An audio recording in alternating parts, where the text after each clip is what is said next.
നിതിൻ രാജിന്റെ മരണത്തിൽ നീതി തേടിയുള്ള വിദ്യാർത്ഥികളുടെ പോരാട്ടത്തിന് മുന്നിൽ വഴങ്ങി മാനേജ്മെന്റ്. ശക്തമായ പ്രതിഷേധത്തിനൊടുവിൽ ഓറൽ പത്തോളജി വിഭാഗം മേധാവി ഡോക്ടർ എം.കെ. റാമിനെ സ്ഥാനത്തു നിന്നും നീക്കി. നിതിന്റെ മരണത്തിന് പിന്നിൽ ഡിപ്പാർട്ട്മെന്റ് മേധാവിയുടെ മാനസിക പീഡനമാണെന്ന ആക്ഷേപം ശക്തമായിരുന്നു.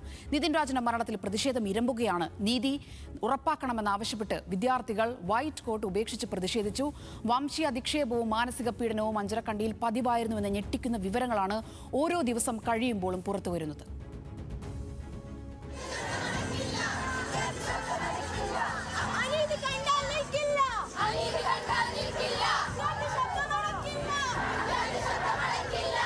സഹപാഠിയുടെ മരണത്തിന്റെ വിങ്ങലുമായി ക്യാമ്പസ് വിട്ടുപോയവർ ഇന്ന് തിരിച്ചെത്തിയത് നീതിക്ക് വേണ്ടിയുള്ള പോരാളികളായാണ്. അഞ്ചരക്കണ്ടി ഇന്റഗ്രേറ്റഡ് ക്യാമ്പസിലെ മുഴുവൻ വിദ്യാർത്ഥികളും ഒന്നടങ്കം സമരമുഖത്താണ്.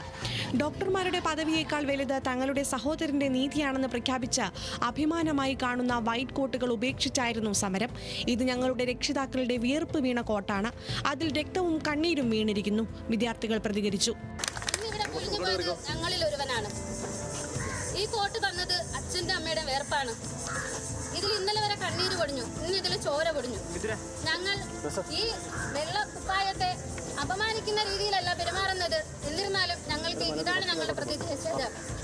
അഞ്ചരക്കണ്ടിയിലെ ഡെന്റൽ കോളേജിലെ വിദ്യാർത്ഥികൾ വൈറ്റ് കോട്ട് ഊരിയാണ് ഇന്ന് പ്രതിഷേധം അറിയിക്കാൻ ആഗ്രഹിക്കുന്നത്. ഈ കൂട്ടത്തിൽ ആരെങ്കിലും ഒരാൾക്കറിയോ ആരാ മാനേജ്മെന്റ് എന്നുള്ളത്? നമ്മുടെ മാനേജ്മെന്റ് ആരാന്നറിയോ? ഇല്ല. ഇത്രയും വർഷം ഇപ്പം ഞാനിവിടെ 5 വർഷമായി പഠിച്ചു, എനിക്കറിയത്തില്ല ആരാ മാനേജ്മെന്റ് എന്ന്. അപ്പം ഇനിയും നമ്മുടെ നിതിൻ പോയി, ഇനി ഒരു നിതിനെ ഇവിടെ നമ്മൾ ഉണ്ടാക്കി കൊടുക്കരുത് അവർക്ക് വേണ്ടിയിട്ട്. ഇതിനൊരു തീരുമാനം ആയതിനു ശേഷം നമ്മൾ ഇനി ഈ വൈറ്റ് കോട്ട് ഇടുന്നുള്ളൂ. നമ്മൾ ഈ ക്ലിനിക്കിൽ ഒരു പേഷ്യന്റിനെ നോക്കണം എന്നുണ്ടെങ്കിൽ നമ്മുടെ നിതിൻ്റെ കാര്യത്തിൽ ഒരു തീരുമാനം ഉണ്ടാവും.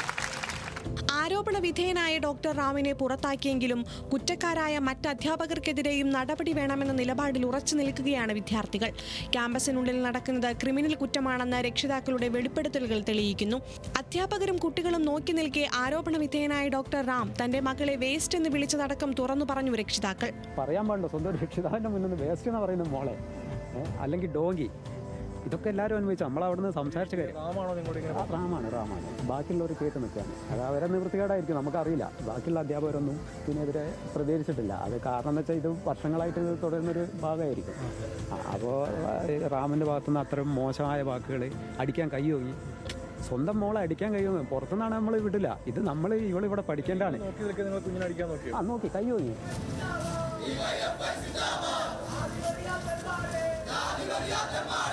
ക്യാമ്പസിന് പുറത്തും പ്രതിഷേധത്തിന്റെ കടൽ ആർത്തിരമ്പുകയാണ്. എടക്കാട് ടൗണിലെ ഡോക്ടർ റാമിന്റെ ഡെന്റൽ ക്ലിനിക്കിലേക്ക് ഡിവൈഎഫ്ഐ നടത്തിയ മാർച്ച് സംഘർഷത്തിൽ കലാശിച്ചു. പോലീസിനെ വെട്ടിച്ച് ക്ലിനിക്കിന് മുകളിൽ കയറിയ പ്രവർത്തകർ ബോർഡുകൾ തല്ലി തകർത്തു. ജാതിവെറിയനായ അധ്യാപകനെ മാതൃകാപരമായി ശിക്ഷിക്കണമെന്നായിരുന്നു പ്രതിഷേധക്കാരുടെ ആവശ്യം.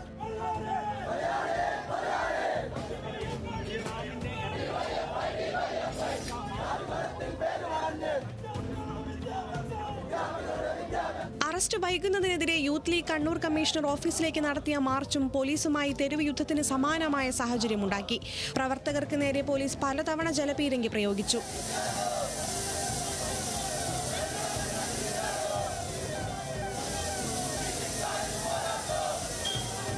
വർഷങ്ങൾക്ക് ശേഷം അഞ്ചരക്കണ്ടി ക്യാമ്പസിൽ SFI യൂണിറ്റ് രൂപീകരിച്ചു. വിദ്യാർത്ഥി പ്രതിഷേധത്തിന് ഐക്യദാർഢ്യം പ്രഖ്യാപിച്ച ക്യാമ്പസിൽ പതാക ഉയർന്നു.